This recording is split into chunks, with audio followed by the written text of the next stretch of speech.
come on inside. Taking that ride to nowhere. We'll take that ride. I'm feeling okay this morning, and you know, we're on the road to paradise. Here we go, here we go. There's a city in my mind, come along and take that ride, and it's alright, baby, it's alright. And it's very far away, but it's growing day by day, and it's alright, baby, it's alright. Would you like to come along, and you can help me sing this song, and it's alright, baby, it's alright. There's a city in my mind, come along and take that ride, and it's alright, baby, it's alright. And it's very far away, but it's growing day by day, it's alright, baby, it's alright. They could tell you what to do, but they'll make a fool of you, and it's alright, baby, it's alright. Hello, everyone, and thank you for joining us for the premiere episode of The Damned. So Mr. Robert here and I have done several shows together, but we clicked. We're kind of like Savage v. Savage, like live stream soulmates of sorts. So we're like, yes, let's do a bi-weekly show. And I know bi-weekly is two different meanings, but this means every 2 weeks. And tonight is the first episode. So thank you guys for joining us. And thank you, Robert, for accepting my invitation to do such a show. Oh, you didn't have to convince me. We're kindred spirits in this way. We are. We're both filthy, and we both have an awful sense of humor. Very not awful as far as we, can say, but, be warned, there will be lots of swear words as usual. And thank you to thank you to Andy, who is running the back end tonight for my blind ass. So thank you, Andy. I love you, and I always appreciate your help. And we can get this show started. We are going to be doing this week's news, but a more fun take while we're drinking.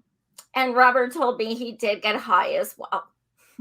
Yeah, about an hour ago, I smoked a bowl. I've got some vodka here. We're going to be having a whole lot of fun. Well, you know what? I have some mango Smirnoff Ice, so I know how to party. Andy, you can show the first piece de la resistance. So this is Simone Sanders, and she actually worked for our campaign in 2016, and I legit always found her sus. She never really sold Bernard to people. She always kind of held back. And I saw her speak several times and stuff, and something rubbed me the wrong way about her. And then when WikiLeaks came out, it actually showed she was working with the Hillary campaign while she was working for Bernard's campaign. So she was a mole. Then Kamala hired her to be her right-hand gal, and she just resigned, and now she's doing a show instead. So, Rob, what's your take on this? Like, I'm working for the VP, I'm stepping down, and I'm going to do a show. Yeah, and this is why we kind of have to be weary of people like this. If you have a gut feeling about somebody like that, a lot of times you should follow it. And a lot of these people, this is like the quintessential example of how people will, they'll fake progressivism to get notoriety, and then they'll ride the coattails of that. And then next thing you know, they end up with an MSNBC contract. All I have to say about something like this is that Cenk Uygur is very jealous of Simone Sanders. He's like, damn, what does she do? Oh, I should be doing all the same things she did, because that's exactly what he's doing too. All these people that feign progressivism to get notoriety. I feel like a lot of them are aiming for this type of career path, if you will. And as a true leftist, you as well, Joy, you have to be like looking for moles, if you will. So I'm always, that's what Political Fight Club's all about, and that's what I try to do on my show as best I can, is to try to like weed out the people that are clearly using progressivism to build a career off of. That's messed up. So this doesn't surprise me at all. One of the people that, when I think of her, one of the people I think of is that guy, Ben Dixon. Yeah. No, because seriously, I mean, personally, because I had him on my show when he first started showing like signs, and he legit told me, you guys can see the video. It's on YouTube. He legit said, if corporate people want to give me money to play ads during my show, you damn right well better believe I'm Have you seen my previous roast of Ben Dixon? Yeah. I went after him hard because he came after me for something I said on a different one, on my Hassan Piker diss track. He came after me and tried to make fun of me or whatever. So I now call him Carlton because of Fresh Prince of Bel-Air. And as it turns out, I don't know if you saw this, Joy, but there is a reboot of Fresh Prince of Bel-Air coming out. It's offensive. Yeah, offensive. Yeah. But I gotta say, Ben Dixon is a shoo-in if he wants to play Carlton in that upcoming show. That's all I gotta say right there. Stop remaking classics, people. This Philly girl likes her Fresh Prince the way that it was. Agreed. But yeah, I mean, like, the whole interview is just a fucking mess. I mean, it is a mess. So I was like, first of all, why did I even have this guy on? Second of all, I mean, I kind of appreciate the way that he was just keeping it real. And he's like, oh, yeah, I'll definitely take their money. So I was like, yep. Well, at least there's that. But I was like, wow, people actually regard you as indie media. So this is kind of bad. But I digress. But that's exactly what I think of. Yep. I'll take a little corporate money to buy more, polo shirts and Ralph Lauren attire so I can wear that on my show. Yeah. Oh my God. Yeah, absolutely. I mean, like, legit, every show I do, I'm in pajama pants. That's just a fact. Yeah. I've been wearing this shirt for a week. Look, cameras don't smell. Okay. Yep. It doesn't matter, Rob. Yep. It doesn't. It doesn't bother me at all. I had a candidate legit ask me, do I have to wear pants? And I said, you know what, dude? As long as you're good from the elbows up, nobody's going to know. Yep. So yeah. It's one of the cool things about being a podcaster is if you don't want to wear pants, you never have to. Exactly. Just don't drop something and get up to pick it up. Because you soon end up like on Pornhub inadvertently. That becomes a whole other kind of live stream. Yeah, we don't want somebody like Tommy Tuberville standing up while he's doing what he's doing. I don't know who that is. Oh, you have to ask. Okay, so he I don't even want to get into it. He got caught like whacking it or something. That guy. Yeah, right. Don't stand up if you're a podcaster and you're going to be doing that. Keep that shit to yourself as best you can. Yeah, I mean, it's kind of like the thing I thought of, which isn't as extreme, but like sometimes I'm talking about like wars and stuff, and all of a sudden I'll get like eggplant and squirt emojis, and I'm like, really? That's what gets you off? Like this? Like, yeah. No kink shame. I worry. Hey, I mean, I worry about somebody like Noam Chomsky, who now seems like the type that he would like forget to put on pants, and while he's talking about God knows what, he stands up and everybody gets like a full moon of Noam's wrinkly ass. We don't need that. No. And it's coming. It's in the next couple of years after he, really loses it. We're gonna have to make sure that he's like Velcroed to his chair, like he can't get up during the middle of interviews, wander around pantsless. It could, as many times as Biden's teeth fall out while he's talking. Yeah, I don't like to think about it, but Biden is like straight up senile. Like, and I don't want to speculate too much, but we'll find out like years from now. I imagine that there was like a lot going on behind the scenes just to kind of keep him propped up. But even like even your yeah. average viewer of like mainstream media looks at him now and is like, there's something not right, man. Absolutely. It's his stutter. He's racist. It's his stutter. He's racist. It's his stutter. Okay. It's his Build stutter. better. What a medical anomaly. Rob, you're a doctor. You've seen that, right? Yeah, and I've speculated that, like, because I did a lot of neurology in grad school. I'm a doctor of chiropractic for the people that don't know. I also have a biomedical sciences degree, but I took care of my grandfather back before he died, and he had severe Parkinson's, and a lot of the same symptoms that he displayed, Biden also has or had at some point. I think they got him an L-Dopa now, but I've recently speculated that he might even have Parkinson's because he has like the shuffling gait. That's why he has a hard time going up the stairs to Air Force One and like falls down. And he holds his, like, if you look while he walks, he holds his elbows out like for balance. That's a lot of the things that you see in somebody that's in like early stage Parkinson's. So it wouldn't surprise me. I'm not going to speculate too much, but I've seen the symptoms enough and studied neurological diseases enough to recognize it. After his presidency is done, whether it's a year from now or after he, bows out in 3 years, we'll find out more about that, Absolutely. I mean, I was like down to do the 25th, like immediately, because like honestly, whatever it is, he's not cognitively all there. So regardless of what it is, and that's not being ableist, that's saying you have control to, literally over our entire country, and you should be mentally cognitive to actually handle that.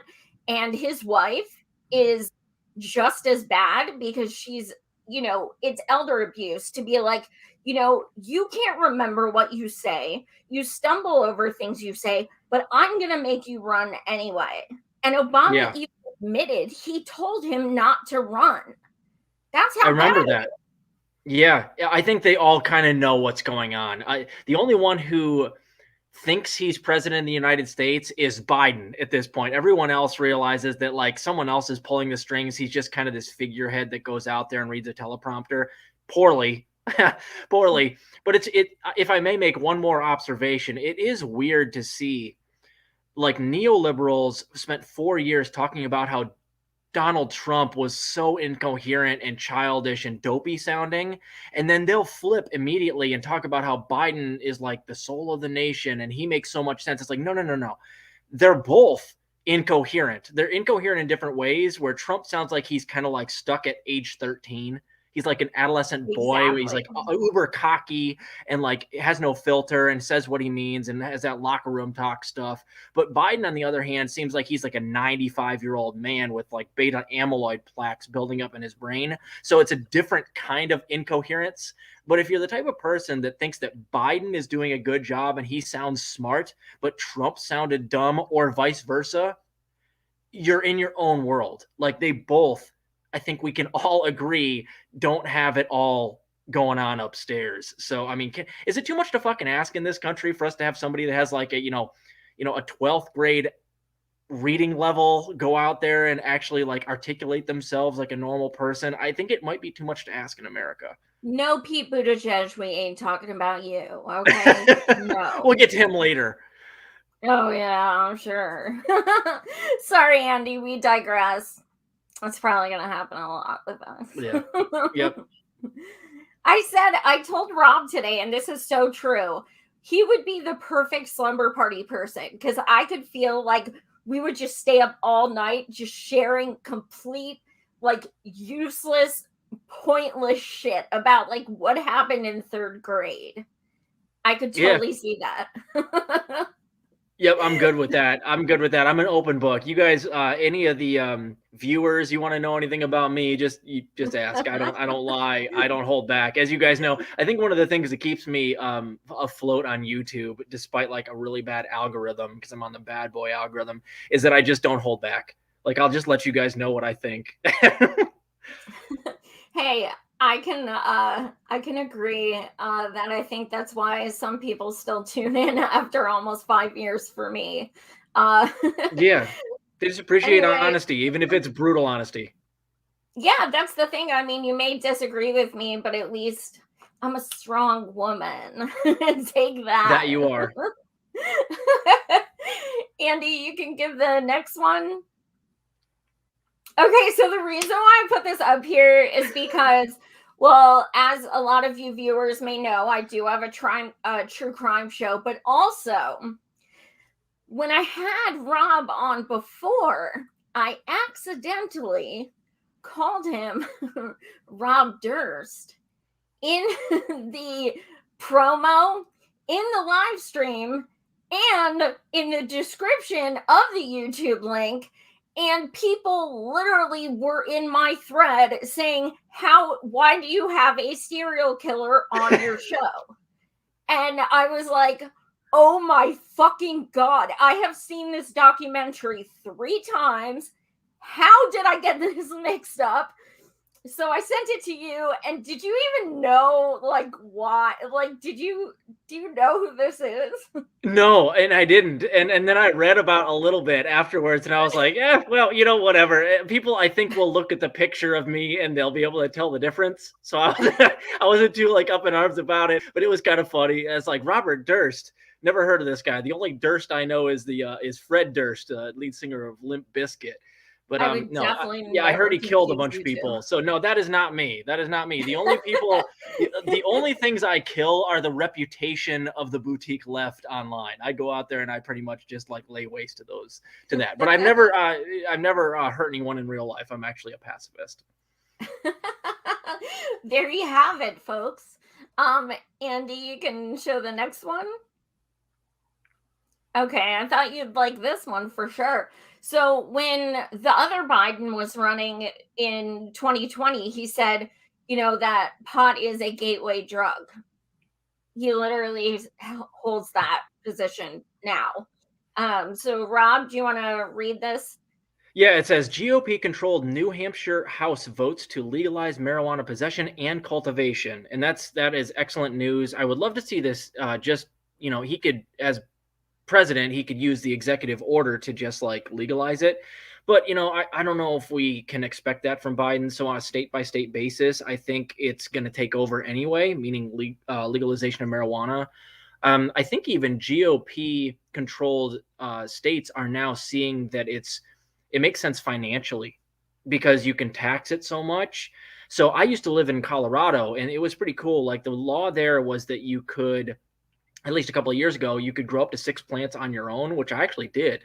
And that was awesome for, saving money. And as you guys know, I'm kind of a stoner as it is. So this makes me very, very happy. And it's incidental, but if you know anything about marijuana, there's even some evidence out there that it helps prevent beta amyloid plaques, which beta amyloid plaques are the things that grow in your synapses and in your neurons in your brain that cause dementia. So I wish that Biden could have gotten on board like 30 years ago, and maybe we wouldn't see the dementia that we see in him nowadays. It might have prevented some of that dementia that's going on with him now. So all I have to say is this is very good for New Hampshire. I think they will see an influx of taxation in Illinois, where I live now. They recently legalized marijuana, and the weed tax in the first year that it was legalized actually outdid the alcohol tax statewide. So I think, and what they do is they usually, like in Colorado and a little bit here as well, is they take a lot of that weed tax and they rebuild infrastructure. They rebuild highways and bridges and stuff like that, which that's wonderful. That's a great way to use it. And I would love to see this on, a 50-state basis. It seems like it's not even really a partisan issue anymore. Even the GOP is like, yeah, this makes sense, so let's just do it. So this is one of those places where regardless of what Joe Biden does, I still see kind of some hope. We'll just have to see. So. Yeah. I think you're right. I think we have this would be the 13th state, I believe. Something like that, yeah. It's hard to keep track of. But I mean, Joe Biden, if you look at what he feels on this stuff like this, it's like, it's so outdated. He's like, oh, well, I think it's a gateway drug and it causes jazz music and sex with minorities. It's like, dude, 1960 wants its talking point back. Good Lord, get on the get on the train for God's sakes. It's leaving the station, Joe. But yeah, he's not there. I don't know if we can force him to do it via executive order, but he can remove it as a Schedule I drug by himself. And I think this is one of those things where we should try to do that as much as we can for the last 3 years of his presidency, because now that Build Back Better plan is dead, it's unlikely we'll get anything done through Congress, especially if the midterms, we lose the House or the Senate, meaning the Democratic Party, which they're gonna. So, I mean, we're going to see a gridlock in terms of Congress for 3 years. This is one of those things that maybe, if there's a lot of public pressure, we can get Joe Biden to do via executive order. But again, you've heard his rhetoric. I don't know what the chances of success are there, really. Yeah, I mean, I don't think he wants to bring attention to the fact that he can do executive orders, because people love to say his hands are tied when, in fact, he could literally do an executive order to let kids out of cages, Medicare for all.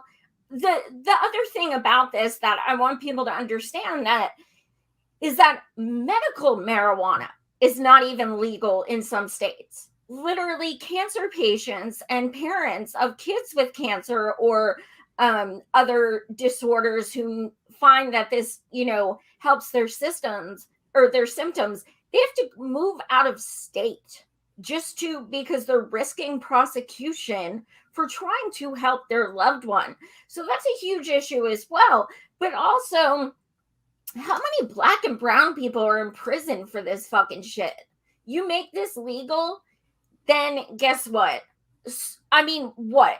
At least hundreds of thousands of people are let out across the country, and given a fresh start because now some plant doesn't have them behind bars.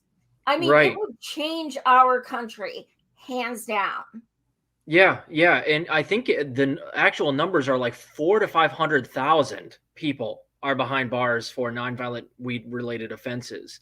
So, I mean, it would be an economic boon, but it would also be awesome. And a lot of, I forget exactly where they were doing this, but there was the idea that you could not only release those people, and maybe it was Bernie who was running with the idea, not only release those people and expunge their records, but get them employed in weed shops and cultivation of marijuana and educate them so that they can have a high-paying job in the industry once they get out.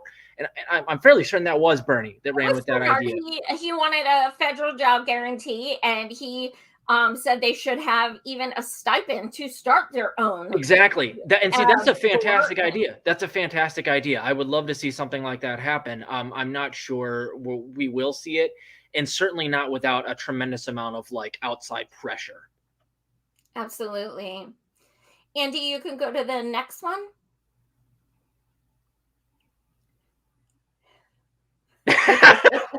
Yeah, golden showers.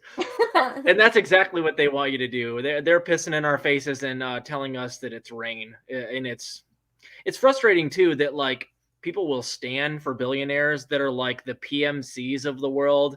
They make $25 an hour to be a manager, and they think somehow that the billionaires or the CEOs of the company they work for are like their buddies.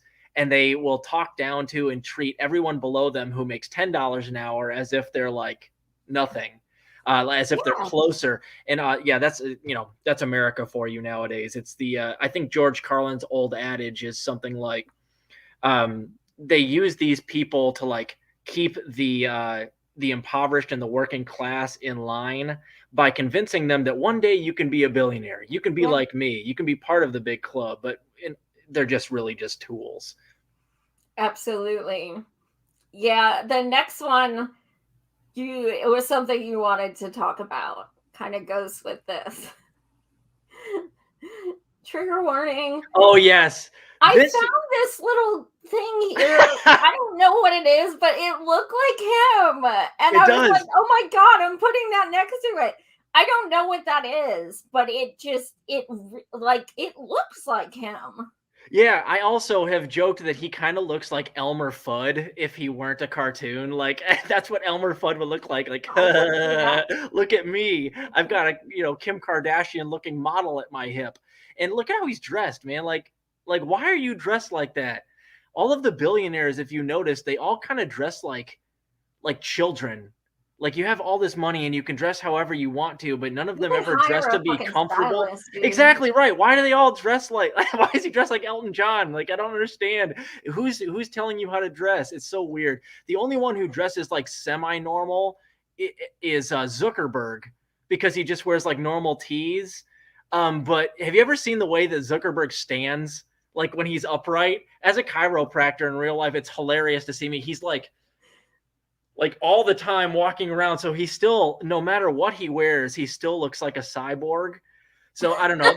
I don't know. This reminds me of that picture of Elon Musk next to Kanye West recently, where with if you look, sneakers? Yeah, and he's got the like silver sneakers that look like they're made of metal. It's like, dude, these billionaires are not billionaires because they are the smartest among us or the most hardworking. They're just man children who are most willing to exploit their fellow man. And you can see it because when they run into money, they dress like this and they're obviously children, obviously. Yeah. And I'm so sure that chick would be all over him if he was not rich. Yeah, no kidding. Yeah, that's the type of guy, right, ladies? You see that guy at the bar, the Elmer Fudd looking guy with the Elton John glasses that you're going to approach and you're going to take a photo with him like that. Sure. I'd be like, I know you look like a penis, but that turns me on. He looks like he looks like Lex Luthor, but like with worse style. Oh my God. Oh my God. And to be fair, Lex Luthor was actually smart. Like he was an evil genius. True. This is just an evil exploiter with, below average IQ who's willing to like just, treat his workers horribly. Stop buying shirts like that. Pay your workers $30 an hour. How about that, Jeff? Oh my God. We have to look on Amazon for that shirt. We'll call it a science experiment. Yeah, as somebody who like models their persona on his show off of Tyler Durden, even I think that shirt is ridiculous. Yeah, but Tyler had swag though. That's sure. Yeah, I get if I get a shirt like that, it's from Goodwill. If he gets it, he buys it for $1,000 from some site that I've never even heard of before because I'm a proletariat. And then sweats the armpits and never wears it again. Exactly right. Wears it once just for this photo, and then after that he took it off. I legit looked up if it was a costume party because I was like, maybe it was a 70s party. Like, it was New Year's Eve, and I, most of the time when I have birthday parties, I have them as 80s parties because I'm in my 40s and I love the 80s. So I was like, maybe it's a 70s disco party. It wasn't. I was trying to give the benefit of the doubt. Bastard. Yeah, I know. Even Dr. Evil in the Austin Powers movies, he had better style than Jeff Bezos does, and he's like a satirical version of like the the uber powerful, extremely rich villain. Our villains are now more cartoonish than the Austin Powers villains. That tells you where America is nowadays. That's a really good analysis, actually. Yeah, Dr. Evil just wore like the white button up that like went up here. You know what I'm saying? Like, but no, this is the type of person that we have nowadays. But to go back to a person we were talking about recently, I do believe that Ben Dixon is probably a little bit jealous of that attire right there. I think Ben Dixon wants to wear that type of thing. I could see that. And you're right about, what we used to find daunting. It's like we used to say white collar crime, but this is like butterfly color crime. Like it's a whole new stage of crime. Yeah. The collars are fluorescent and glow in the dark and cost $2,000 each. This is late stage capitalism in a photo right For here. real, like how much longer before we're at like the Hunger Games? You remember like the people in District 1 where they dressed like peacocks or like, they dressed like tigers or whatever? We're like right there. We're right there. All of these elites are that close to wearing the same things that you see people that are like models in these fashion shows. We're right fucking there. That dystopian hellscape where they dress like that. Feasible. Absolutely. Andy, you can go to the next one. Yeah, so it says it says Biden has lowest first-year Senate confirmation rate among last 3 presidents, according to new report. Not at all surprising. I mean, why would you have a lot of confirmations if you're that weak of a president? I'm not surprised. When I see his approval rating and everything dipping, I'm just like, you know what? I've been calling this for the last 2 years. This is what we were warning you guys about. Like, but it's not like we have the House, Senate, presidency. I mean, there aren't Dems really in office. So this was This was expected because everything's controlled by the GOP. Yeah, and I mean, for all of the burners out there, this is like vindicating because we said for a year before Obama Inc. decided to perform that coup, warning them that Biden was not the answer. So in a way, like the Biden presidency is so depressing, but for people like you and me that were like, yeah, this is what we told you guys was going to happen. It's extremely vindicating. And honestly, I'm not happy to see that it's happening, but I am laughing a whole lot because I find that I'm more right by the day. Like the more this dumpster fire gets out of control, the more I can say, I told you so. I told you so. We all told you. Mm-hmm. Yeah, it's like a lot of times I'll make a post that says, yet another day I'm proud I didn't vote for him or something. And there's always shit libs who come on and they're like, did you want Trump? What does that have to do with anything? I didn't vote for either of the fuckers. I don't have to vote for one of those 2 pieces of shit. That's not the only options. And I'd rather would have voted for no one than either of them anyway. But it's like, y'all won. Why are you fucking salty? All you K-Hive, all you Biden bros, you are so nasty and you still infiltrate all the time. And it's like, you won. Why are you sore winners? Like, enjoy your shit. Like, you're going to defend them regardless. Let me be proud. You didn't need my vote anyway. You've told me for 6 years you don't need my vote, and that's why you never got it for Hillary or for this clown. Yeah, absolutely. And they're going to do that anyway. And no matter how bad Biden gets, you can bet your bottom dollar that when he loses and when the Democrats lose in the midterms, they'll still blame the far left anyway. Absolutely. So the way that I see it is like, while this dumpster fire is going on, I'm going to laugh all the way to the bank. I'm just going to point out how right we were every step of the way. And, for those people that say that would you rather have Trump? No, not really. But at the exact same time, like Biden isn't any better. Like you can go tit for tat on who's better in which way. But at best, Biden's a D- president and Trump's an F president. But I would argue that they're both F presidents. I mean, the COVID response has been basically exactly the same. Biden had more people die under COVID than Trump did so far, or in the first year, and he had the vaccine at his disposal. So it's like, there's a million other things that you could talk about that where like Biden's worse or Trump's worse, but at this point, I'm like, they're both the opposite sides of the same coin. So what are we talking about here? We're splitting hairs. It's the lowest bar imaginable. It's literally 6 feet under. It's like Trump has been gone for a year and you guys still make him trend every fucking day. Your dude's been in office for a year. How much time are you insisting he needs to do something? Because you look back at his tweets and he's like, it's been 9 months, Trump. Why didn't this happen and stuff? And it's like, dude, you literally. Yeah, they're the two different sides of the same coin, but this is okay. I see the Biden presidency as kind of revealing. It makes it utterly obvious that they're more or less the same.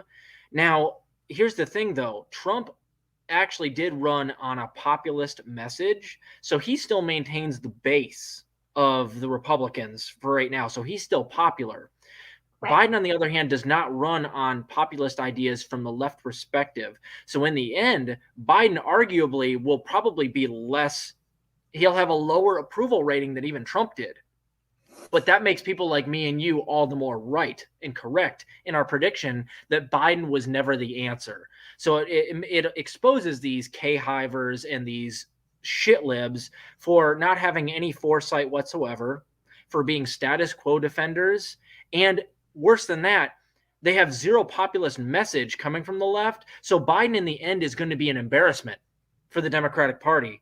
So, but for you, people like you and me, that's a good thing, because it means the Democratic Party just basically shot themselves in the feet. And it's so obvious now that if we're lucky, maybe the Democratic Party will crumble around this pathetic presidency. Yeah, that I just don't know if it would happen, because there are such so many vote blue, no matter who, that are so devout in their team sports that I think there's still enough that will just keep them going. But, and I don't mean to be insensitive, I don't mean this in a mean way. My parents are in their 80s. As the older generations start passing away, you are going to start seeing more leftist things proposed and things like that, because a lot of the older generations are the ones who are like Dem regardless, and then people like, in their 20s and 30s, and even me, who's almost 43, like, we're the pissed off ones. We're the ones who are like, stop being like this. This is team sports isn't important.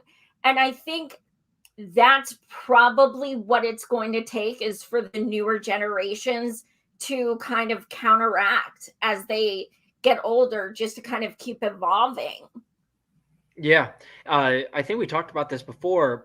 Bernie cleaned house in people under the age of 40, but Biden Absolutely. cleaned house in people over the age of 65. Yes. So you're right on there. And had the people over 65 not shown up to the voting booths 3-1 compared to younger people, Bernie would have actually won, despite that whole coup that Obama set up. So, that ideology that Bernie was running with, that rhetoric, regardless of what you think of Bernie nowadays, the ideas that he was running with are popular amongst people under the age of 50. So, Right. I mean, it's coming. It's inevitable. And I hope that, I don't think it's possible to reform the Democratic Party around those ideas. It's such a corporate party where I don't think it's possible to like run a Bernie Sanders through the Democratic Party anymore. It is still promising to see that those ideas are so popular. So perhaps we'll see a third party pop up and become ultra popular as the boomers kind of, go their own way.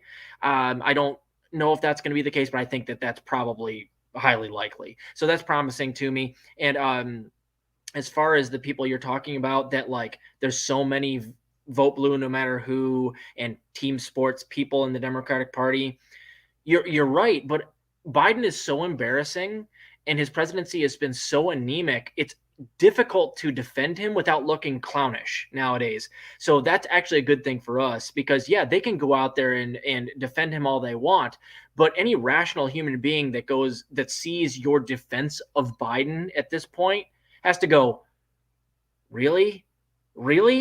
So it's pulling the mask off in a way. They can defend him as much as they want. They can have as much, a huge propaganda, well-funded propaganda apparatus backing them up as they want, but they'll still look farcical every time they go out there and staunchly defend Biden, because every average American knows that Biden is an embarrassment. Absolutely. Andy, you can put up the next one. 2020, every single COVID death is someone Donald Trump murdered. And then a year later, there's nothing I can do, Jack. And that's exactly what he just did. And it's interesting because, like, all he would have to do is Medicare for all via Section 1881 Alpha of the Social Security Act, as I've said a million times, and he could really help with COVID. But I tweeted earlier today, I was like, listen, he could save a whole lot of lives by giving us all health care, making sure our hospital system is well funded, making sure people have N95 masks developed with the Defense Production Act and sent to people's houses. So we have really high quality masks. But that would require him to care about poor people. And Joe Biden doesn't give a damn about poor people dying. So he's on vacation right now while, COVID is ravaging the country and he's not doing a goddamn thing. Yep, absolutely. And we'll get to more about that. He's, yeah. Remember when he said over and over and over again on the campaign trail, I'm the guy that can get things done. I'm the guy who can get things done. There were all these ads. I'm the guy who can get things done. And nothing more fundamental. Bitch, you didn't do shit. Yeah. You're doing exactly the same thing Trump was doing. Get things done my ass. And here's the worst part about it too. He has a majority. So it's not like he can be like, he even insisted to us. He's like, I can reach across the aisle, right? I can work with Republicans. You don't even need to work with Republicans. You have a majority and you still can't get things done. So it's like, it's so embarrassing. Like, build back better. Yeah, not even close. You didn't build back to anything. You're not helping the economy. You're not helping the average person in any way, shape, or form. And it's embarrassing too for people like Bernie, who, if you saw yesterday, he had that headline where he was talking about the Democratic Party has turned its back on its voters, right? You saw that? I didn't see it, but he did. He had something on Twitter, and he had come out and he's like, the Democratic Party has turned their back on its constituents and on the people. But remember, Bernie recently was telling us that Joe Biden needs to be voted for because he's FDR-like, right, Bernie? So it's sad to see that. It's like, yeah, the rhetoric is nice and it's lip service now, but when it mattered, when we were really like needing a progressive push in this country, Bernie also kowtowed to the establishment and told us to vote blue no matter who, because Joe Biden's FDR light. Yeah, it's seeming like he's about the farthest thing from FDR we could have possibly hoped for there, Bernie. Absolutely. It still breaks my heart to think about, because this is a man I moved to Iowa for 5 weeks to campaign for, and while I was going blind, and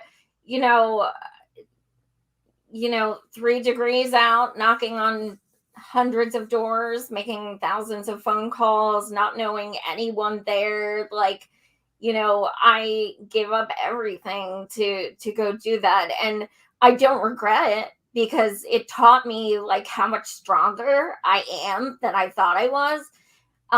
But at the same time, it's like, I didn't do all that for someone who just called him a friend. That's not the man I did that for. That's a different man. The man that I fought for was the man I've met like 15 times, who has inspired me and billions of others. And then this man comes out and he's like, calling him his friend and FDR like, and it still hurts to think about it. It's just like, who are you? Why are you doing this? He went back to independent the day after he dropped out. So I was glad about that. But yeah, some of the things he says, it's just like right in the heart, Yeah, I feel you 100%. But I guess the one silver lining there is for that, I think there were a lot of people who were so heartbroken by Bernie dropping out this last time and being cheated into 2016, where like it radicalized them because they've had it. Like, it really truly exposed the folly that is the attempt to run through the Democratic Party. I mean, how many times are we going to get cheated? How many times are we going to give everything we have in terms of you knocking on doors and us canvassing for him and giving him money, donating to all the Justice Democrats for zero return on investment, not both, actual investment, but also emotional investment. So I guess the silver lining is that like him getting sabotaged, and also partly him giving up and pushing Biden left, showed us that we need to operate outside the Democratic Party. So I think that was a wake-up moment for a lot of people, yourself, myself included. Nick Cruz from RBN talks about this routinely, about he canvassed for Bernie routinely, and then it broke his heart when Bernie gave up with, barely a whimper. But that woke up a lot of people and radicalized us and got a fire under our ass to operate outside of that idea that we can follow one figurehead to victory. I don't think that is something that we really believe anymore. And that's a good thing, because that means we'll invest more in mutual aid. We will help each other rather than counting on somebody to help us, if that makes sense. Absolutely. And I will always love him with all of my heart. I still have my Birdie Revolution tattoo because he made me an activist. He taught me so much I had no fucking clue about. And I was never political until 2015. I didn't fucking know shit about politics. And he made these things a household term. He taught people what Medicare for all, college debt, forgiveness, things like this. Nobody ever talked about that shit in our lifetime until he came around. So regardless of how much he pisses me and everyone off now, he did absolutely change politics forever. There is no question. So I will always love him for that. Yeah, I will always appreciate him for that as well. Brought all those ideas to the forefront. He could have done better, but at the same point, like, if it weren't for him, I don't know where we'd be right now. Like, someone had to do it. He tried to get Elizabeth Warren to run. She wouldn't do it, and she's not the right person for that job either. So even if it means, losing and getting cheated twice, but at least now Medicare for all and free college and all that stuff is part of the discussion, that's still a victory in and of itself. So I appreciate Bernie for that. Absolutely. We digress again. Sorry, Andy. You can put up the next one. Yeah, that's about right. That's about right. That's exactly what we're talking about. Exactly what we're talking about.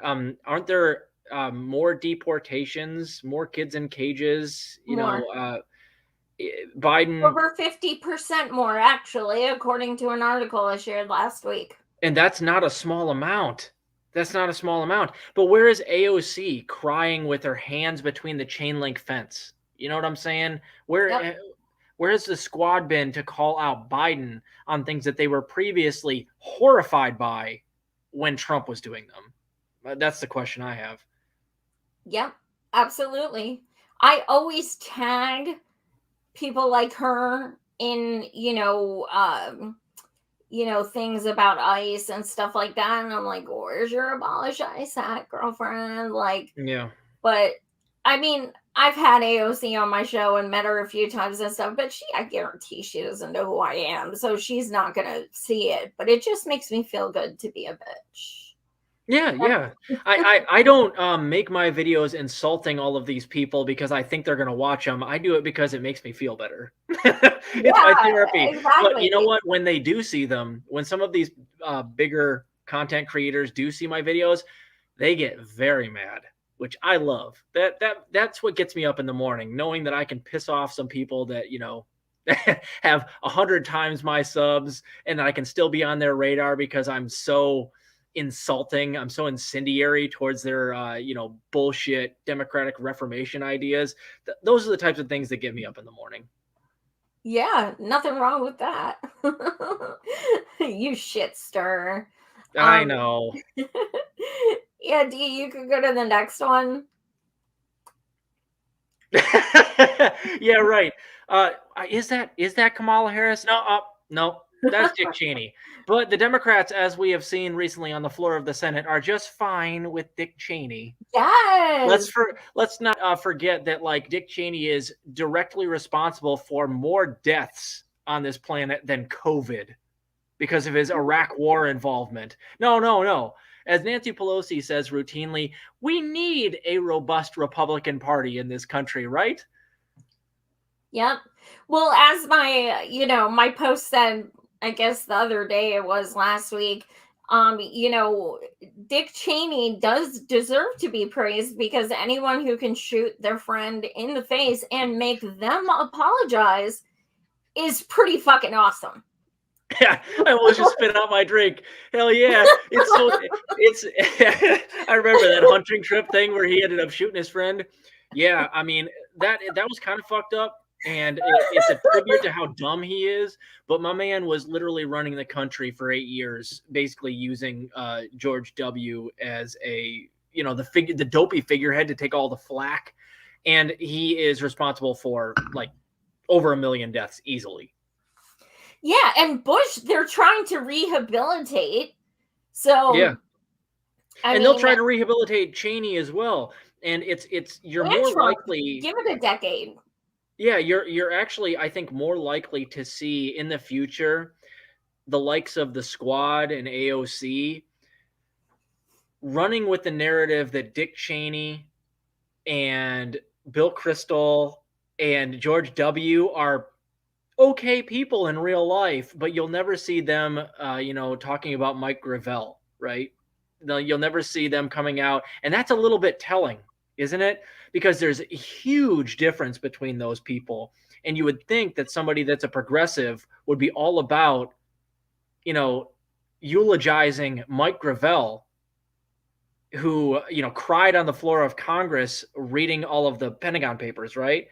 But you're not going to see that. You're not going to see them doing that same thing for Dick Cheney and all of them, man. It's ridiculous. And it tells you everything you need to know about these faux progressives. Like, Dick Cheney is a disgusting human being.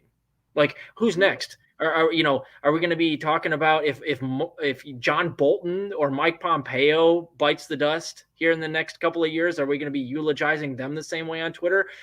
Maybe. Yeah. By the way, have you seen Mike Pompeo lately? He's lost No. I think he lost like 50 pounds. He looks like Kevin Spacey now. He looks almost indistinguishable from Anthony Blinken, as Max Blumenthal so accurately pointed out recently on Twitter. They look almost the same. Oh, man. He's lost like 100 pounds. It's a lot. I don't know how he did it, but Mike Pompeo looks way different. I don't know. Maybe he wants to look a little healthier here going into the second Trump presidency. Yeah, absolutely. I would not be surprised. Dems are going to lose. I don't know if it's Tom Cotton. I don't know who, but they're going to lose. Like, people need to just prepare themselves. But as far as Dick Cheney, the thing I always think of when I see him is not just shooting in the face. The second thing I always think of is when fucking who's the guy with the forehead and Matt the Gaetz? Botox? No, the Botox. Mitt Romney. He's the forehead. Yeah, He's another like, forehead. Remember in the debate when he's like, your daughter Mary, who's a lesbian, and he said it like over and over and over. I actually don't remember that. I don't remember that at all. That doesn't surprise me. Oh my God, it was so funny. He's like, Dick Cheney, whose daughter Mary is a lesbian. Like, he said it so many times, and SNL made a skit about it. It was funny. I saw something. God, it was hilarious. I saw something earlier today. I can't remember where I saw it, but it's being shared around Twitter right now, where somebody wrote an article theorizing that Liz Cheney should run as Biden's VP for his second term. Mm-hmm. What kind of world do these people live in? Are you out of your fucking mind? I couldn't come up with a less populist and popular duo if I tried. I mean, even the extremely ridiculous duo of like Kamala Harris with Buttigieg, you can still like get a little bit of identity politics out of that, and it's extremely unpopular. Even that is more popular than the idea of Biden Cheney. But that shows you exactly how cartoonish a world we live in right now. Like, I couldn't write it better myself, quite frankly. And this is what I do for a living, is write jokes about these assholes. Yeah, I mean, here's my book, but I feel like I could write like 3 new ones already. It's It's truly Yeah. incredible. And let's not forget, Biden legit said when he was running, I am absolutely open to picking a Republican VP. He said that. So, this is what I don't understand. Shitlibs and Dems will say 24/7, I hate all Republicans. Republicans are awful. Republicans are at fault for everything. Republicans are trash. Republicans are evil. But did you see his paintings? He's incredible. Oh, Cheney? Yes, Queen. Oh my God. Yes. Yes, she would be a great VP. And it's just one thing after another that it's just the one kind of, I don't even know if it's a victory. I don't know what the balls you call it, but Steve Manchin, at least we have Steve Manchin and Kristen Sinema to be like, y'all say vote blue no matter who. Dems are better than Republicans all the time, but we've caught you, tearing them down. So just think of that whenever you're saying Dems are always better. Just think about the fact that we finally got you to insult, trash, two Dems. I'm holding that shit against them. This is why you just prove that the entire team sports shit is not valid. There are always going to be people in there, way more than just two, but there's always going to be people in there. It's just nice to even see them acknowledging anyone has any faults. It's truly kind of mind-blowing. I never thought we'd get to that point. But I would keep digressing. Andy, you can put up the next one. So the reason why I put this up here is I didn't understand why this was trending, but it made me fucking laugh so hard because it's like bears. I thought it was something about pants, to be honest. I was like, bear shelves biting. I don't understand. I don't know why I thought it was about pants, but like maybe khakis or something. Yeah. But like, I saw this and then it immediately made me think of a year and a half ago, Rashida and Bernard were in a store in, I want to say it was Cuba, but I could be wrong. Puerto Rico, actually, I think it was. And the shelves were pretty bare, and everyone's like, this is what socialism's gonna do. They're socialists. And and they're like, okay, like a year later, do you see these pictures? This is the result. You're all getting pissed, but this is the result of our trade deals that fucking Biden said he was going to overturn all of them, and all of our stuff is being made in other countries, and they're not getting here because of the pandemic, and that's why these shelves are empty. Not because people don't want to work. Stop pushing that shit. It's not true. Yeah, there's no labor shortage. There's plenty of people to work. Another reason that this is happening beyond what you just said is that we happen to put someone in as transportation secretary who knows nothing about fucking transportation. Pete Buttigieg. The only reason he got that job is because you knew he cut a deal to drop out and sabotage Bernie. That's the only reason that he got that. And now we're seeing it. Like, they're putting all of these yuckos that have no actual experience in these positions because they've cut deals behind the scenes, and then you see results like this. And I don't know about you, Joy, but where I am, this is similar to what I see. I routinely have to go back multiple times a week I go to the Dollar General for a lot of my food nowadays because it's cheaper. But when I go to either the Kroger around the corner or the Dollar General, routinely I have to go back multiple times a week to get things like yogurt that my daughter likes because they're out, or milk. Just simple things that you'd think that they would have. There's supply chain issues because Pete doesn't know what he's doing, because we're in end stage capitalism. And also we're not paying our workers and paying people to do these jobs that are absolutely necessary at all. So a lot of them are walking off. I don't know if you've seen a lot of the recent, the amount of people quitting their jobs per month has been breaking records. Like for the last 3 or 4 months, it went like 4.3 million, 4.4 million, 4.5 million for the last 3 months. It's ridiculous. And that has absolutely nothing to do with socialism. We have a capitalist government, regardless of Democrat or Republican in office. And this is the end stage part of it that we just have to kind of get used to. And I've had a bunch of my subscribers actually reach out to me and talk to me about updating my videos and talking about how we can really help each other via mutual aid to help avoid the fallout that we're seeing, because this is not going to get any better. Like I don't believe that Biden's going to do anything to make the shelves suddenly have food on them.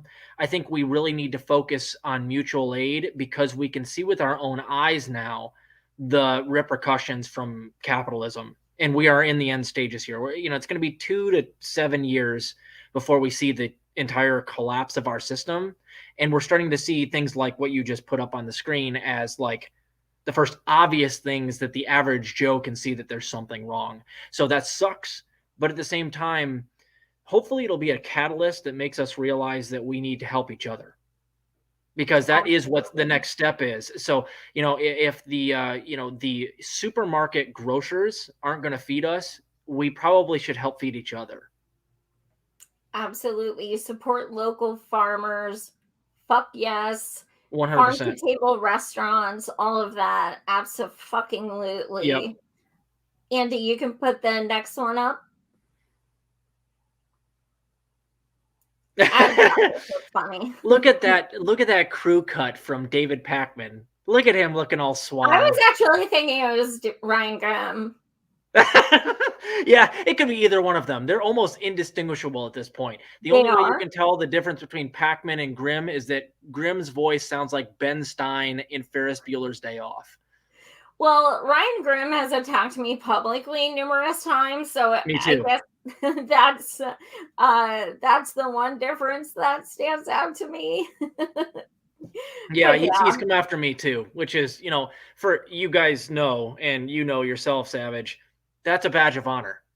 If you're not getting attacked routinely by Ryan Grimm, can you really call yourself a leftist? This is true. This is true. Andy, you can go to the next one.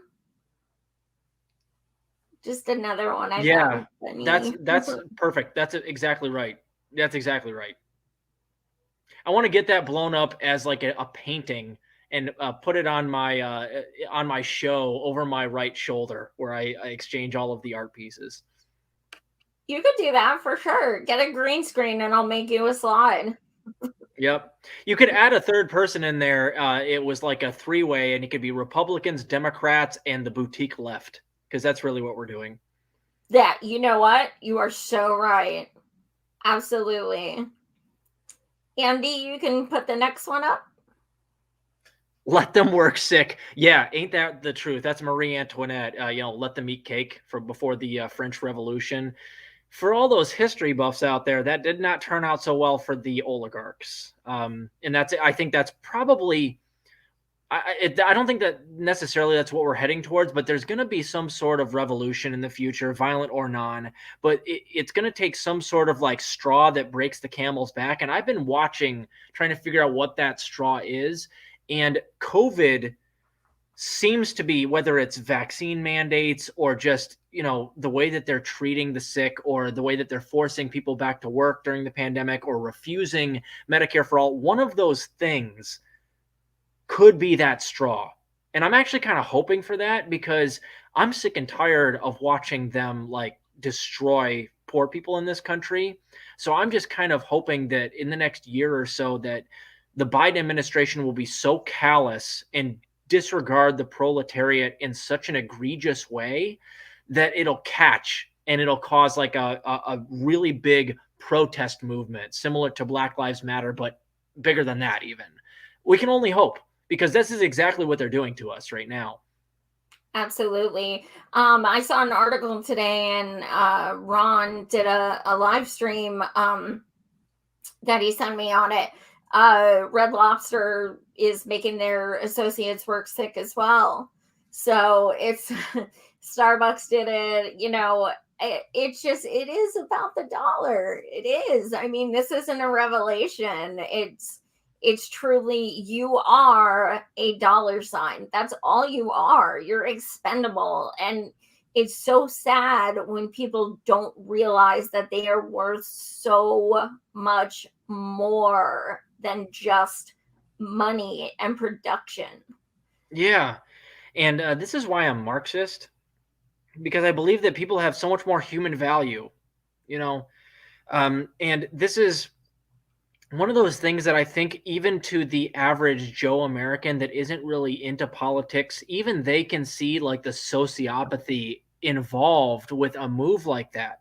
Like the rhetoric that some of these CEOs and politicians and the people who really run this country is so disconnected and callous towards the average Joe that even they can be like, okay, something's up, man. Like they literally don't care if we live or die. Again, if I may reference George Carlin, they don't give a shit about you at all, at all. Just get that out of your head. The people that run this country are actually sociopaths. So we need to come to the realization that the decisions that they make are not for your interest. They're for their own interest, and they will exploit you to death, literally to death. And if we don't get our heads around that and adopt some sort of in my opinion, some sort of Marxist ideology that gets all the exploitation and the capitalism out of our system, that we can never really hope to be like, get paid time off when we're sick. Like, how much is that to ask, really? Like, never have a living wage, never be treated right by your managers or your CEOs. It's just, it seems obvious to me, but some people need a little bit more like evidence, and they need their eyes to be opened in different ways. And this is one of those ways where it's like they're so obviously disconnected and so obviously don't give a shit about the well-being of the average person that in a way it's kind of promising, because now everybody can see it. It's out in the open. Yeah, absolutely. And, we are watching eugenics of the poor. I know I say that a lot, but that's exactly what we're witnessing. And watch out Monday, MLK Jr. Day. You are going to see people praise him left and right, even though he talked about this, right about this. Lack of healthcare is violence, socialism. He was a socialist, people. That's what he was. And brilliant and loving and caring about humanity. And he's going to get praise from people like Biden, who's literally killing people. And it's going to be a gross display. It happens every fucking year. It's disgusting. And it's times like that you are really going to see the hypocrisy in people. It's so gross. It really is. Yeah, they'll adopt MLK's rhetoric for a day and then disregard everything that he talked about. And you're right, MLK does have his flaws, and that's why I am much more of a Malcolm X style person. I love him too. Yeah, for sure. Malcolm X is where it's at. Yes, absolutely. Andy, you can put up the next one. Okay, so it says, and this is a young lady, I think she might be in a restaurant or something like that. It says, labor shortage, hire those felons that have been systematically kept from getting a good job because of their backgrounds. I happen to believe that all of those people should not ever have any problem getting a job. But there is no labor shortage. That's the other thing I have to say about that. There's no labor shortage in this country. I think she's being facetious. Yeah, I think she is too. I think she is too. I took it anyway. I hope. Yeah, I think so. But I mean, just without being facetious myself, I think that there's no labor shortage. And I want all of those felons to have jobs. I want their records expunged whatsoever. That's what we were talking about earlier, especially nonviolent drug offenders. Yeah, get them some jobs, absolutely. But yeah, I think she's joking or tongue in cheek. Yeah. Andy, you can put up the next. Oh yeah, I remember this one. Yeah, good job, Alex. Let's go, Alex. It says, we are closed due to Alex walking out. We apologize for the inconvenience, which is hilarious because you can see it's like a gas station, like a Casey's. and it means that they literally couldn't hire enough people. Yeah, they now there's literally have one person employee.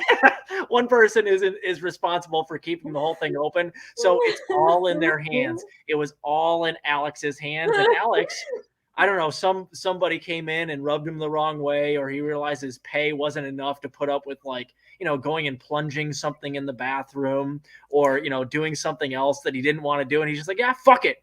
I'm gonna print out a sign and I'm walking out. The hell with it.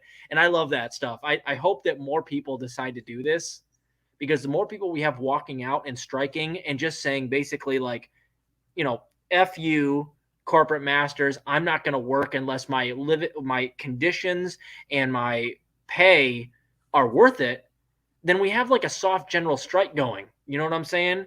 I've seen this just anecdotally myself at the Wendy's around the corner from my house.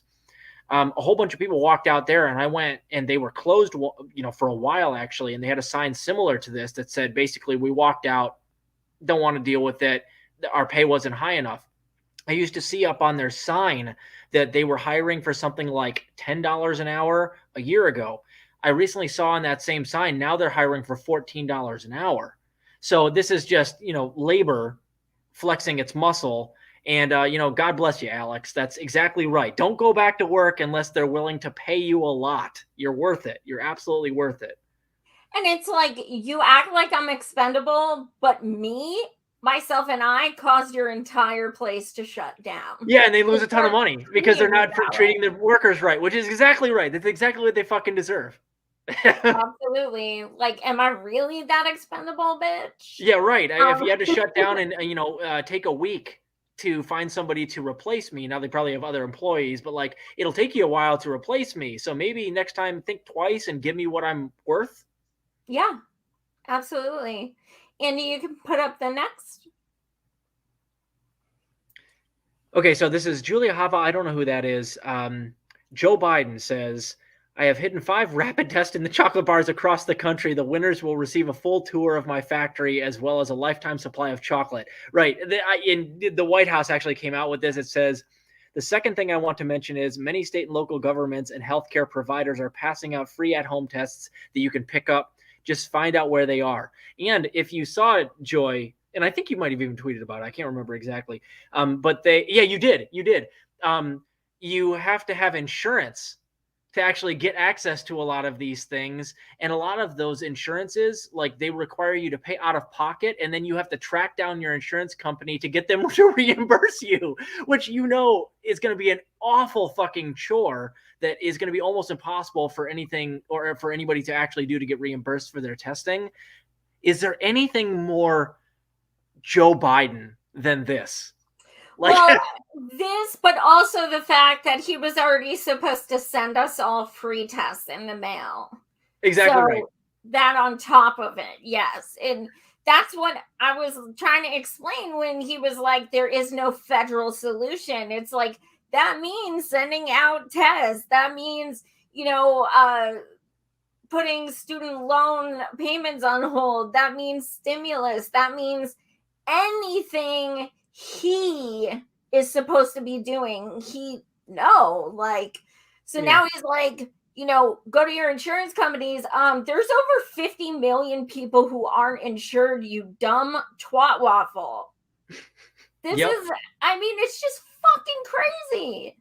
And that's quintessential Democrats and Joe Biden, which is like, he'll go out and his rhetoric will be, I think it's important that we have free testing for everybody. But then you look exactly what they're doing. It's like, nah, not free testing for everybody. It's only for insured people. And even the insured people have to pay out of pocket and then go track down their insurance company for a reimbursement, which God knows how impossible that's going to be. And even if you can get it done, it takes fucking time to get that money back. So this is as far away from free as you can be without it just straight up costing a shitload of money.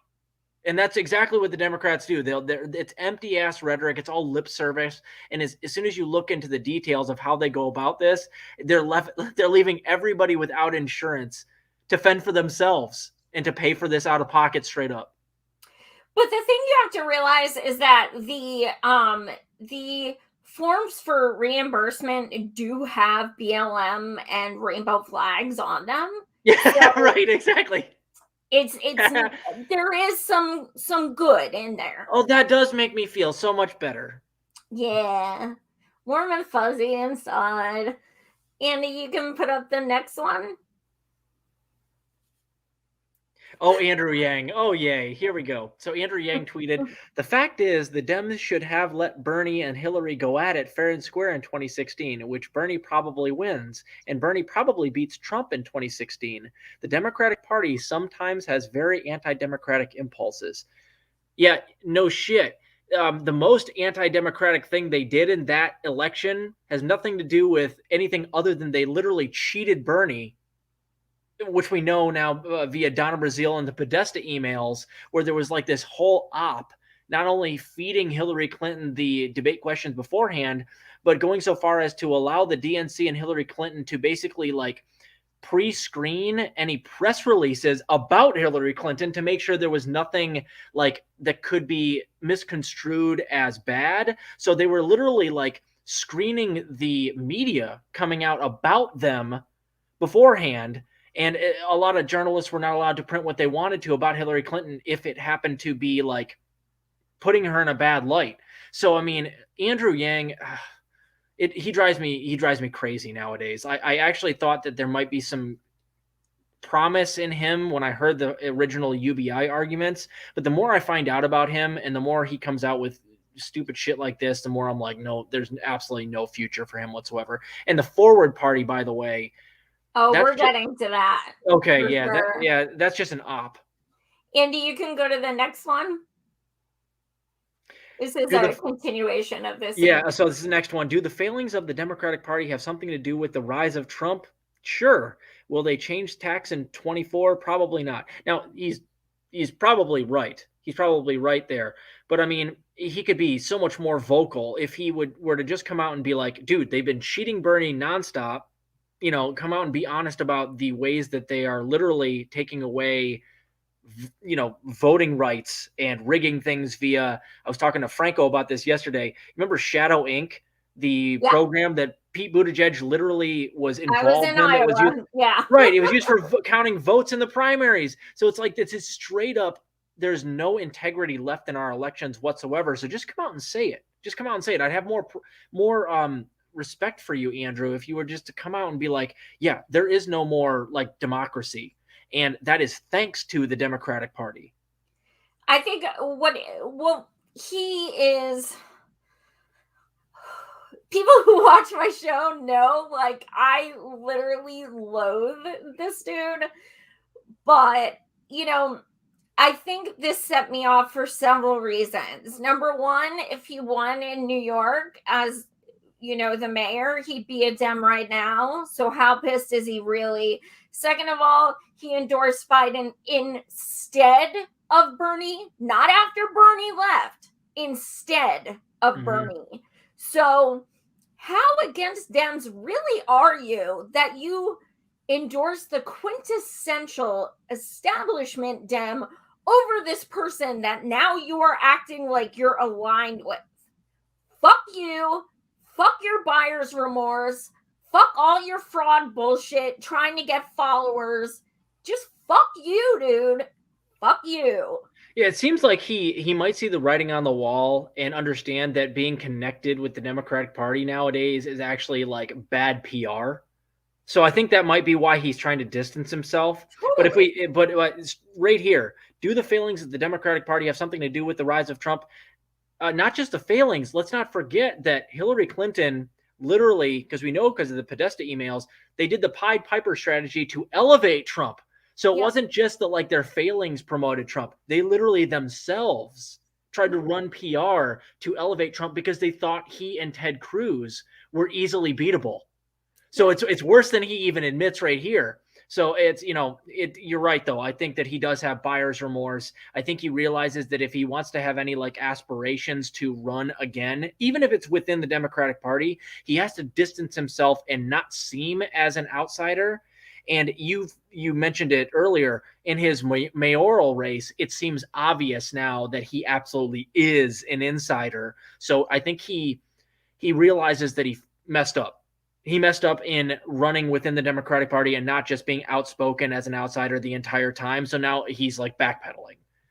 See, I don't think he realizes he messed up. I think he realizes that when he outwardly claimed that Biden said if he endorsed him, he was going to give him a position, and then Biden never did. And he was going on MSM, like literally kissing Biden's ass. Fair that enough. It was all for naught. And Fair he's enough. nothing but a fucking fraud who just will absolutely do anything for attention, be it having one of his fans get on their knees and spraying fucking whipped cream in their mouth when he's running for president and stage diving and throwing fake $1,000 bills with his fucking face on them and a million other absolutely repugnant things. And now he's like all of a sudden this like hardcore leftist that's like, it's okay, guys, I realize like they're such frauds. Granted, I tried to be one and twice, and I endorsed one and kissed their ass all the time, but you know, I'm not one of them. Like I'm totally different. Yeah, right. And I think that possibly this has something to do with him wanting to just run through the forward party. So he realizes there's some value in just like trashing the Dems and talking about how they're the problem, which is correct. But I don't think he really believes that so much as that he's just using it to help springboard himself to run third party. What's a better way to get disgruntled burners on your side than to acknowledge how bad we were fucked in 2016? Yeah, but he's assuming that we're too stupid to remember his past. Exactly. And I don't think we're that stupid. I think everybody's going to be like, nah, we remember what you said about Israel. We remember what you said about like, like what was it? Oh man. It was like BDS being something like Nazism when it comes to BDS. It's like, dude, we're not going to forget. Burners are generally pretty educated, relatively politically engaged individuals. So we're not buying what you're selling there, Andrew. No. And I think we have a little more yang in the... Why did I already drink all my things? Oh, here we go. Okay, so the forward party. I'm sorry. Go ahead. This is from theforwardparty.com. It says the Forward Party is a political action committee that seeks to form a new political party in the United States. The PAC, which was founded by former 2020 presidential and 2021 NYC mayoral candidate Andrew Yang, describes its goals as the reduction of partisan polarization and implementing electoral reforms. Now, that seems, if you're not like politically savvy and you're just reading that, you're like, oh, that sounds good. It's like, we want to reject the bipartisan.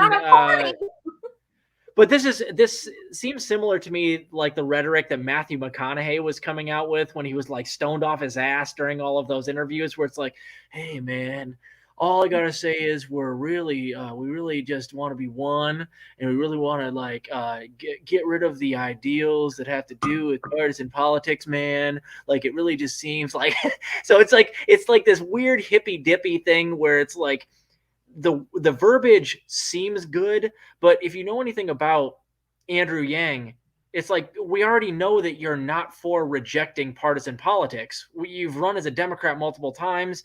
We already have seen your rhetoric running for mayor and as a presidential candidate, and it is far from outsider. It's far from outsider, especially nowadays. So anybody who sees this is just like, me personally, I see this as one of those things where it's almost like he's doing it to like diffuse any possible momentum that might come in the form of third party runs. That's by creating his own third party that will like draw votes from those actual third party runs. And give the others a bad name. Exactly right. And that pisses me off because it's like, dude, we already have enough problem as it is trying to like get momentum behind one third party, regardless of partisan politics. So him going out there and creating this, it seems like all he's trying to do is just like be a neutralizer for that. And I can't say for sure that's what he's doing, but that's what the effect is going to be. All he's going to have to do is pull a couple 100,000 votes or 1 million votes away from another third party, and he renders them and himself useless. He announced it the day his new book came out. That too. I didn't say that, but you're right. It's all obviously a PR stunt as well that helps him sell copies of his book. Absolutely. Andy, I think I have one more of, oh my God. I'm like, oh, so this is your response. I can't see the top tweet.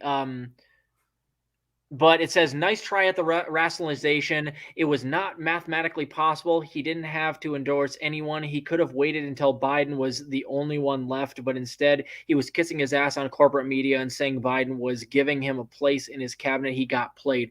And I imagine that's what we were just talking about. That's exactly right. And it's sad because, like, anybody that truly cared about progressivism and leftist politics would just reject any type of deal that can be cut with the neoliberals. Like, I'm waiting for the politician to come along that tweets something like, I was offered a position in the cabinet in Kamala Harris's cabinet, and I told her to go fuck herself because I'm not going to sell my soul for a position and for my career and sell all my ideals down the river.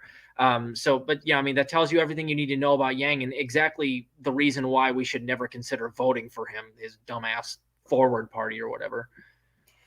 Andy, I think there's one more. I could have put a billion, but. So this is from Presidential Dementia. It says, LOL at how this logic stops before Bernie endorsed Biden as well. Well, that's different because it's not different. And then you responded, there were two people in the race. When your guy endorsed one, I thought you were all #math and shit. Yeah, exactly right. Exactly right. It's that easy. Like, you had a choice between Biden and Bernie. What's your fucking problem? And I remember what you're talking about. I remember when Yang first came out and said that he was endorsing Biden, and I threw up in my mouth. I was like, dude, come on.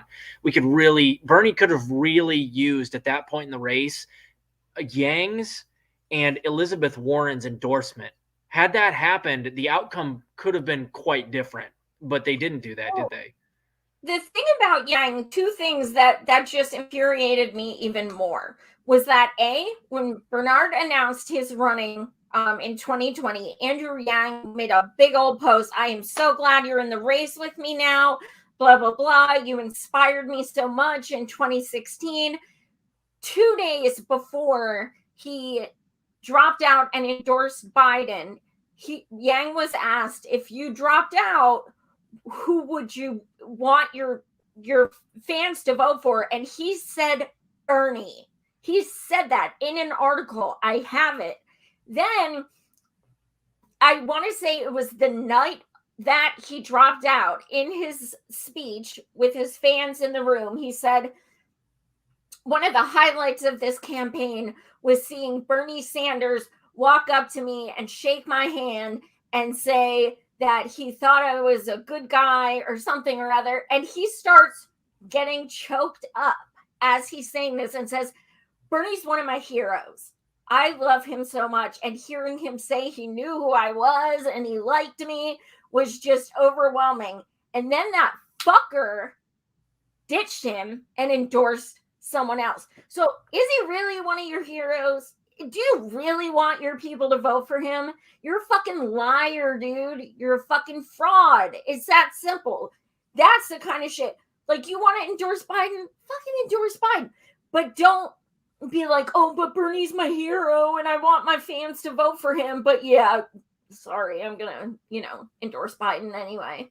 Yeah, and do you remember he actually came out publicly a couple of times after the election was already over, and he said, look, when I was dropping out, I was literally, for my endorsement, I was saying that I was hoping one of the other candidates would adopt a UBI, and that would be my green light for endorsing that person. I was hoping that one person would endorse the UBI, and Bernie didn't do it, so I didn't give him my endorsement because he didn't do the UBI. But my retort to Andrew in this case would be, okay, but then on principle, if no one comes out and straight up endorses your UBI for your endorsement in exchange, doesn't that require you to then pick the candidate who is most likely to actually implement a UBI which is Bernie clearly over Biden. So, but then he comes out and does Biden. So it's like, if you really cared about UBI, regardless of who came out to back you up as you were dropping out, then your next step has to be an analysis of who's likeliest to get the things done that you purport to be for, which is Bernie. So I don't buy that shit at all. I think that was just an excuse. And then he goes, well, Bernie didn't come out for my UBI, so I couldn't endorse him. Did Biden? Nonsense. Exactly. And then he goes and endorses Biden in the first place. I don't buy that whatsoever. He's such a one-issue person. And, human-centered capitalism, he's such a fucking idiot that he literally thinks $1,000 will help everyone. He doesn't care about disabled people like me. He fucking has said so much ableist bullshit about disabled people. He literally, on the one debate stage, he's like, you know what? If a woman is a waitress and she's getting harassed, this $1,000 UBI gives her the opportunity to quit her job and open her own business. Bitch, are you fucking kidding me? Instead of telling the dude not to be a fucking dick, you want her to just quit and start her own business, and you think that can be done with $1,000 fucking dollars? Like, he has no concept of the little amount $1,000 is. He's against the job guarantee. He's against raising the minimum wage. He's against Medicare for all. I mean, the list goes on. He is garbage. $1,000 a month does nothing to help Black and brown people, LGBTQ, women. It helps no disparities. It helps nothing except gives everyone the same fucking thing and does not change the system whatsoever. But that is his one thing, UBI, because his fans are like, yeah, $1,000 a month, because they don't understand that, living in their parents' basement playing games all day, that sounds great. But those of us who have a mortgage and shit, $1,000 instead of getting my Social Security and stuff like that. Like, what about all the people who would have their LIHEAP cut, their food stamps cut? Like, he wants it in place of social services. Exactly. And that's a huge problem. That capitalist-centered UBI is, by cutting the social safety net in exchange for $1,000 a month, is not a solution. It's and it's one of those things that really exposes him. That makes no sense whatsoever. We need to, a UBI makes sense, but not in exchange for cutting all these other benefits. Absolutely. Andy, sorry. He makes me mad. Oh, it's gritty. Landlords don't provide housing, they hoard it. That's exactly right. Yeah, landlords, that's not a profession. And as a Marxist-Leninist, I am highly against landlords. Yeah, I just thought this, I'm a Philly girl, so I love me some gritty, but I think, it does make the point that, to me, I do see a difference between, I have a spare bedroom and I'm going to rent it out to someone, and someone who has an apartment complex who, kicks people out because they're a day late on their rent. And, there are so many people who they don't even keep up with, the repairs people request of them. They kick people out and make them sleep in their cars, even when they have kids. There's just so much ugliness and so much, housing is a fucking human right, period. Do you hear that, AOC? It still is. It still is, Cory Bush. Today. Yep. And then largely landlords make money hand over fist simply because they have the money to fix and flip or buy property, but they don't actually add much labor. So, and that's the one thing that I have a hard time with. It's like, you make so much money on so little labor. And since rent prices are increasing to something like, it used to be that you'd spend a quarter of your earnings on average on an apartment or whatever, wherever you happen to live. Nowadays in America, the average American spends about half of what they make renting. So these people are making more and more money, and rents always are skyrocketing, and they provide almost zero labor. So that's the issue that I have with it. Absolutely. Andy, you can put up the next. Some guy named Krang. I also have mine flying proud. They can't take it down. It's a Confederate flag. Jeez, God, it's like Oh goodness gracious! You ever seen Inglorious Bastards where they carve the swastika into their forehead? That's something you can't take off there, pal. I love how, like, okay, so I have literally hundreds of stars, and then I look at this on this bottom left star. They just gave the fuck up, and they're just like, I don't even know what it is. Scalp, man. Like, what the hell is wrong with you? It looks like I don't know. It looks like a walnut or something. Why is there so many creases in that person's skull? What's going on? It looks like the back of the dude's head from the Goonies, Sloth. He's gonna turn around and go, "Hey, you guys!" Baby Ruth. Exactly right. That dude should grow some hair. Not to be. I try not to talk about aesthetics because Yeah. But yeah. This is just. I lost it when I saw this. That's kind of amazing. Andy, you can put up the next. This made me giggle so hard. I just love it. Isn't that right? Yeah, that's exactly right, man.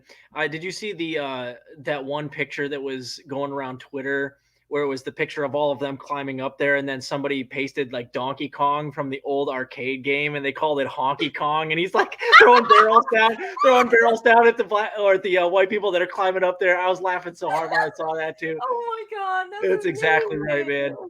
Oh my god, we're in trouble, just like Hassan Piker. We put crackers on our show. Look out. Uh-oh. I know. It's okay. We can say it. We can say I it. have rock fans, so we'll be all right. But that's hilarious. Andy, you can put up the next. This I just wanted to be, to tell people I love them. Can you read that? Yep. If you are reading this, you have survived your entire life up until this point. You have survived traumas, heartbreak, devastation, the different phases of life, and here you are. You go, motherfucker. You're awesome. And this goes along with something I've written about. I've written a couple of books. They're not published yet, but one of the things I try to convince people to do, or at least help them through their trauma, is to convince them that like they still have a choice. No matter what horrible things happen to you, you always in the end have a choice of letting it break you versus letting it make you stronger in a way. And, we read Man's Search for Meaning by Viktor Frankl, who is a psychiatrist he survived Auschwitz. And I read that out loud on my show, and I nearly broke down during it. It's a wonderful book. But I agree with this wholeheartedly. And it's important nowadays, especially because it feels like we're kind of looking into the abyss. Like this country is on the verge of collapse, and there's a lot of mental health issues. There's a lot of emotional turmoil out there. So the best thing that you can do is love each other and remind other people out there that are going through shit, because we all are, that you're not alone. You're okay. We're going to get through this together. It sucks, but you are not by yourself, and you're going to go through the trauma with everyone else around you. So hang your hat on that and try not to let it break you. I know it sucks a lot, and it seems like we're never going to get to the end of the tunnel, but there is a light at the end of the tunnel. I think we're going to make it, but the only way we're going to do it is together and by not allowing ourselves to be broken by this torturing that we're going through via our government right now. Absolutely. See, guys, we have sweet sides too. Mm-hmm. Andy, you can put up the next one. I think it goes back to being silly. Oh, I love this. Thank God for this. You wanted me to show this, so this is so bad, and yet not at all not at all surprising. So this is Jamal Simmons. He was recently hired as the the spokesperson for Kamala Harris, and there are more tweets than this one that were really insensitive, but this we have more. It says, just saw two undocumented folks talking on MSNBC, one law student and the other a protester. Can someone explain why ICE is not picking them up? Now you look at that and you go, holy shit. how did he get away with tweeting that? I happen to think that with the way that people are leaving Kamala Harris's like cabinet in droves recently because the way they're being treated, and also because she happens to just be kind of like a horrible person who believes in stuff like this. I don't think it's an accident that she hired someone like this. I honestly think that it's like she could be scrolling through Twitter like, who do I want to hire to be my spokesperson? Oh, wait, hey, look at this. A tweet about using ICE to go after protesters and law students. Hey, this guy seems like the right guy for the job for a Kamala Harris administration, right? So this doesn't surprise me at all, but it is draconian. Focus is on him now. Yeah, but he recently came out and he's like, well, these are old tweets. Oh yeah, I have that. This is exactly what you meant, and I have a feeling that this is exactly why you're now part of Kamala Harris's team, because you fit the bill. Absolutely. Andy, you can go to the next one. I think it's 2 more. Right. Yeah, these are the ones. Right. So it turns out Kamala's new Stephen Miller endorsed hire has lots of interesting opinions. Now, these are hilarious and very draconian. Intent and motive matter. G.W. Bush let the CIA waterboard people, and even though he didn't like it, and it may have been illegal, he was not impeached because he was doing it to protect the nation. If Bush waterboarded people to get someone to buy his Texas ranch, that would be different. So he's like arguing for like, oh, well, we can torture people so long as it's in the best interest of the CIA and the military industrial complex. I wonder why Kamala Harris likes this guy. Can anyone tell me? No idea. And then let's read the second one here. He goes, Congress needs to give President Obama the authority to strike Syria. Our military resolve will help get a political solution. You nailed it. These are the other 2 that I saw today as well. I was like, you got to be fucking kidding me. But it's not at all surprising because, like, we know that the higher ups, whether they be people of color or not, a lot of them, like Neera Tanden, for instance, she advocated for invading Libya for their natural resources so that we could pay down the budget. Right. Yeah. So why is it surprising at all that Jamal Simmons doesn't give a shit about black and brown people across the globe? He's fully for anything that Obama could do to, do drone strikes in Syria. And that tells you exactly how kind of extreme this guy is, that he's having to convince Barack Obama to do more drone strikes. And Barack Obama did plenty of fucking drone striking. I don't know if you know about his history with drone strikes. He did tons of drone strikes. More than any other president. Exactly right. And he's like, well, not enough. I think we need to drone strike Syria more. I think that will give us more credibility. It will help show our resolve. Andy, I think the next one is his response to these coming up. Right, I saw this too. So he responds, for the record, I've never advocated for nor believed that the Dreamers should be targeted by ICE agents. I've been for DACA and comprehensive immigration reform for years. Frankly, it's depressing that people can forget about every other thing I've said in public on this because of the bad tweets.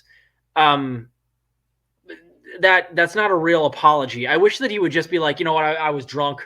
I was just tweeting things that I was thinking. I've changed my mind since then. I don't believe that nowadays. But no, he kind of just deflects and goes, I am for actually these things.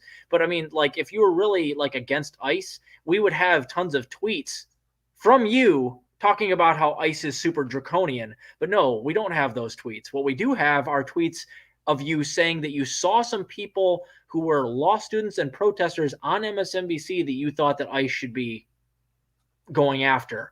And that's that's as extreme as it gets. And that, of course, is exactly what Kamala Harris kind of stands for. They don't call her Cop Mala for no reason. And, he already lost a few minutes in when he says, I've never advocated. You just lost, dude. You just fucking lost. It's like you're lying. Sentence. Like, we know. We have evidence. The tweets are like, evidence. You did. Like, we definitely know that you absolutely did. Like, and that's not one of those things either where you can be like, I was being sarcastic.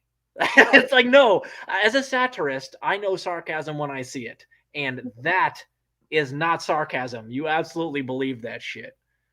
Yeah. Andy, you can put the next one. I think there's just few more. Oh, yeah.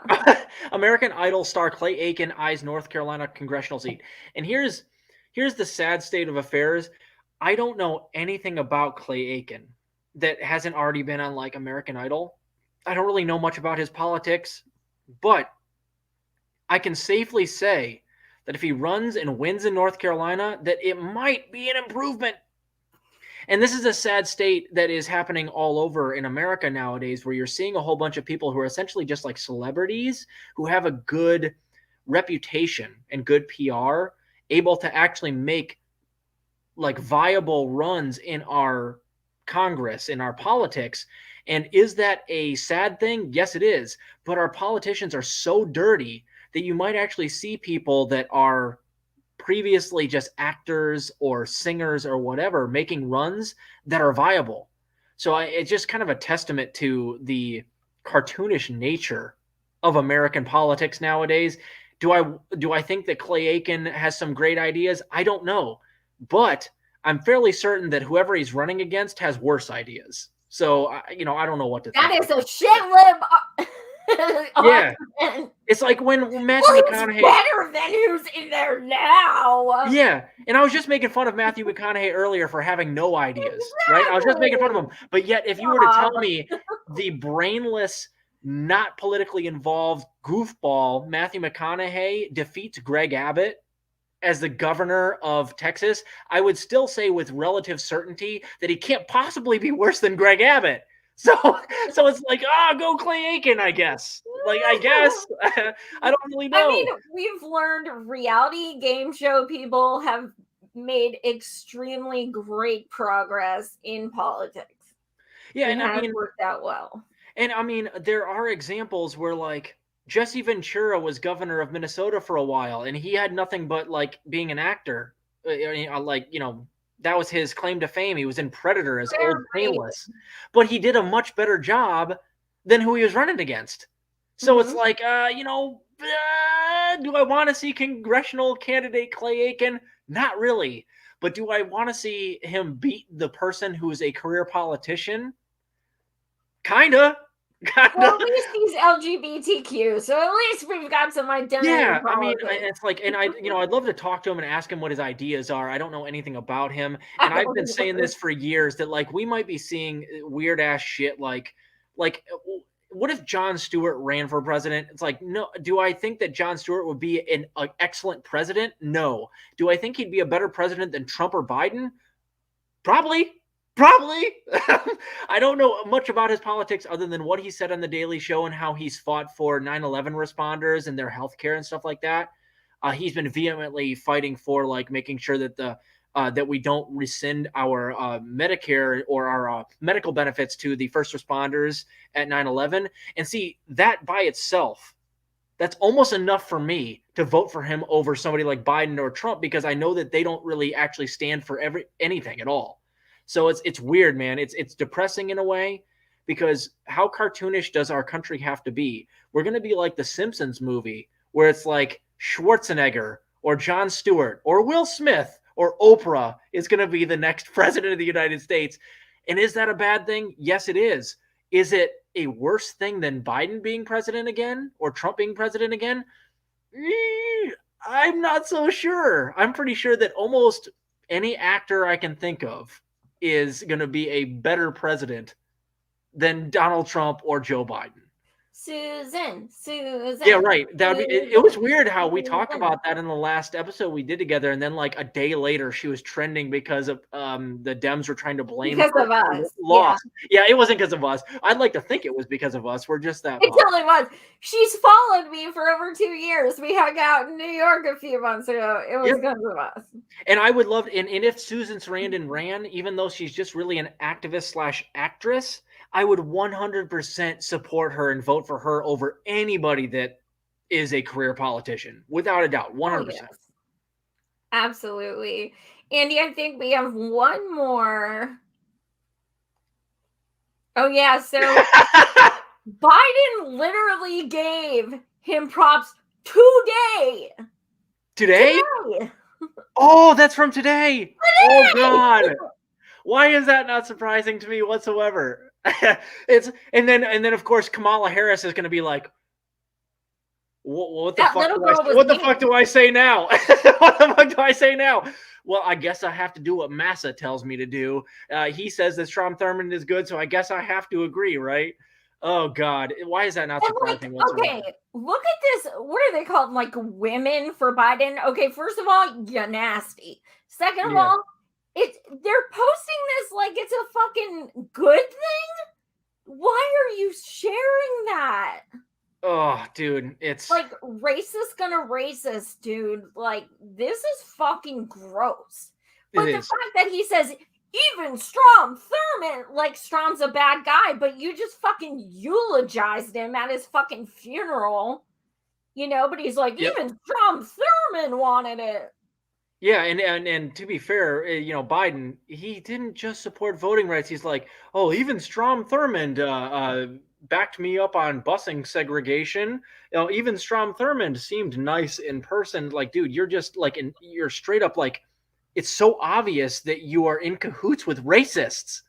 Yep. Like, how much more do we need to see? And yet we still have a lot of people that will vote for the Democratic Party because they say, oh, Kamala Harris is a black VP, right? Or that she's a woman VP. I think we need to agree that like identity politics is not the way to see things. Just because Kamala Harris happens to be a woman of color does not mean that she is going to legislate to help people of color nor women. So I wish we could get past this and realize that like why am I blanking on her name right this very second? The lady who had the crocheted mask. Alyssa Milano. Yeah, Alyssa Milano type politics where it's like, I'm absolutely for women's rights and for the Me Too movement, except when it applies to my particular party or my particular politician, and Joe Biden in this case. It's ridiculous. People of color should understand that the Republicans and the Democrats don't give a fuck about you. It doesn't matter if it's Barack Obama. It doesn't matter if it's Kamala Harris or Stacey Abrams. They don't give a shit about you. They don't give a shit about you. Just because they happen to be a person of color or a woman does not necessarily mean that they're actually going to fight for those marginalized groups. Absolutely. She's one of our main characters in our shitlib parody book, Alyssa Milano. And Yeah. a few months ago, I have to send you that book, by the way. A few Yep. months ago, Alyssa made there was an article that came out that said she was considering running for Senate. And I'm like, okay, now I'm officially like done. And Rose McGowan fucking PM'd me, and she's like, please run against her. Yeah, right.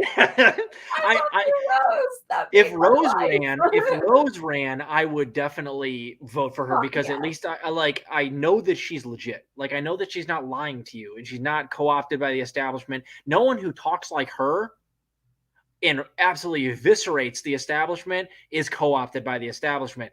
But in Milano, on the other hand, she's just like a dopey ass puppet. And not to mention absolutely inconsistent in her rhetoric, an absolute airhead. So, I mean, if she ran for Senate, whatever, you're never going to get anybody other than the shitlib, wine tasting soccer mom crowd to vote for you. Go ahead, knock yourself out there, Alyssa. Please knock yourself out. Yeah, exactly. Yeah, she's beyond useless. Andy, I think that was it. I think that was it. Oh my God! This was a long. Hang on, there's one left. I made a present for Robert, and it's a picture, and you can, if you want, you can use it. Oh God! You added a third naked person in bed, didn't you? No. I'm not going there. We're not. We already talked about Pornhub. Okay. So here, let me share my screen because this is a little bit different, but here it is.